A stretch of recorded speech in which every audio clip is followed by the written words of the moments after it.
The mosaic rule on the Mustang is going to be huge.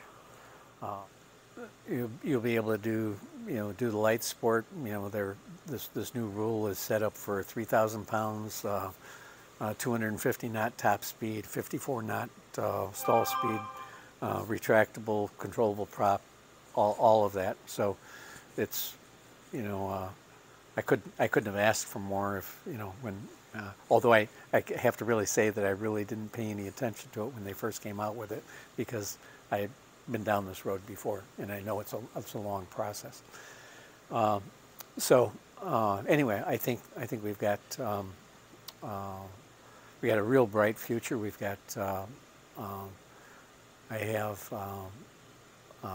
some new people that I'm going to bring into the company here shortly, and and we're looking at doing great things. In fact, I guess we'll just make the announcement here that we're going to do some additional warbirds. We're looking at doing a P40, a Bearcat, and eventually we'll do a Corsair, but the Corsair is going to take a little more time. But a lot of this we're going to be built. It'll be basically built off of this platform, and that's why I say that the Corsair can't be built off this platform, but the P40 can be, the FW190 and the Bearcat will all fit.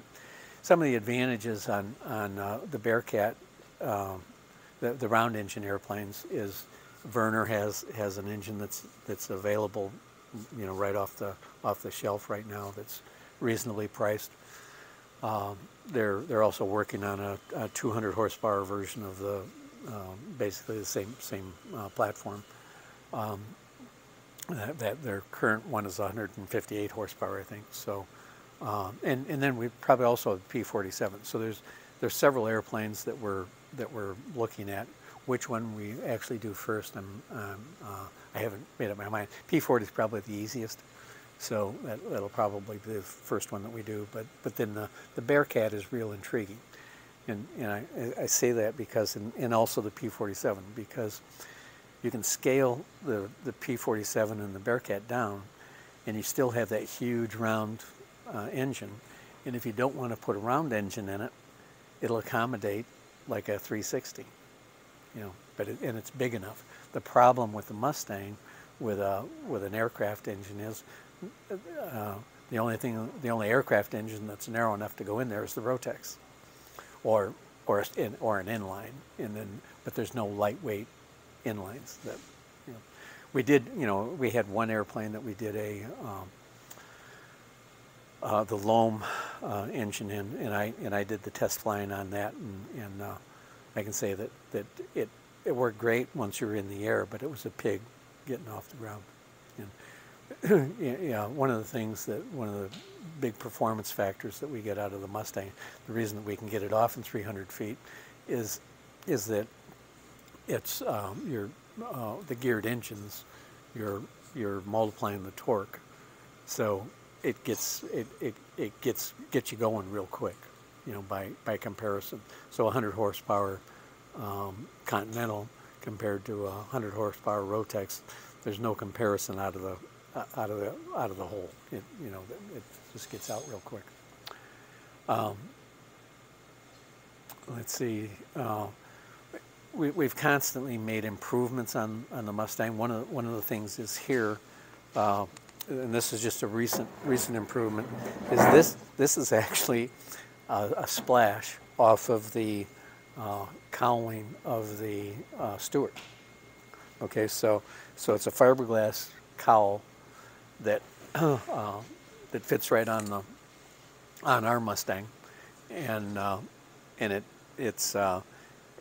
really gives it let's say a more streamlined appearance. So the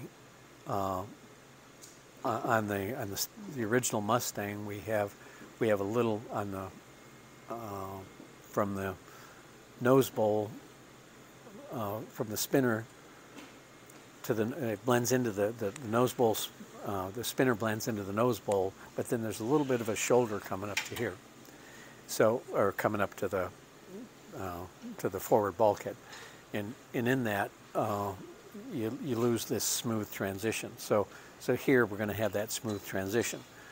The new gearbox also lends itself to that, because the new gearbox is actually, it's an inch and a half taller than the original gearbox.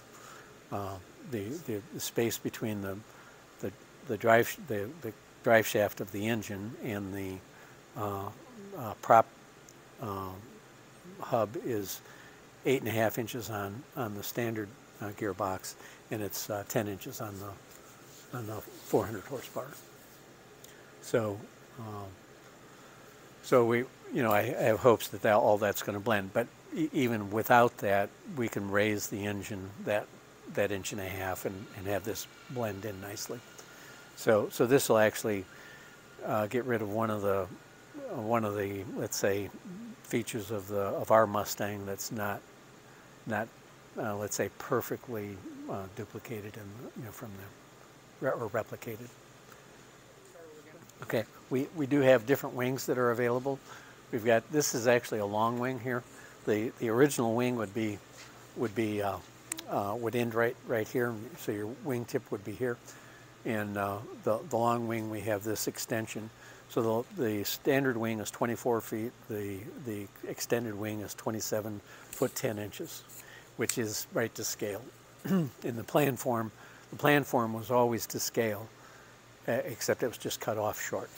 And I cut it off short in the original airplanes to keep the wing loading up, because with the Rotex engine, the airplane was so light that you'd be in rough air. It might be a little bit bouncy. So, but although I really never experienced that, the airplane is fantastic in rough air conditions. So with the long wing, with the heavier airplanes, with the bigger engines and so forth, the long wing actually lends itself to a nicer, let's say, a more scaled look, but also it kind of brings your stall speed back down again into the 40s. Yeah, the wing has always been, the leading edge is styrofoam, like you can see here. So spar forward is a foam core, and really in the strength calculations on the wing, I never considered what this foam is adding to the strength, but it's huge. And by the time you bond this skin to that foam, it just becomes real rigid. But all the strength calculations are based on the spar itself, not on the foam core. The long wing also has, we've gone through a couple different iterations. I have the long wing on the B model that I fly. It's also the high speed wing. We aren't doing the high speed wing anymore, but we've only done like 4 of the high speed wings. Although they fly okay, or they fly good, but it's not as forgiving as the standard wing. And really at our horsepower range, the high speed wing, we again did that high speed wing strictly for racing, and it's just not necessary. And your gain is maybe a couple of miles an hour at the power range speed range that we're operating in. But so that's my wing actually has straight flaps on it. These wings, the standard, or let's say the long wing now, has a Fowler flap that is actually on tracks like the Bonanza or Cessna flap. Okay.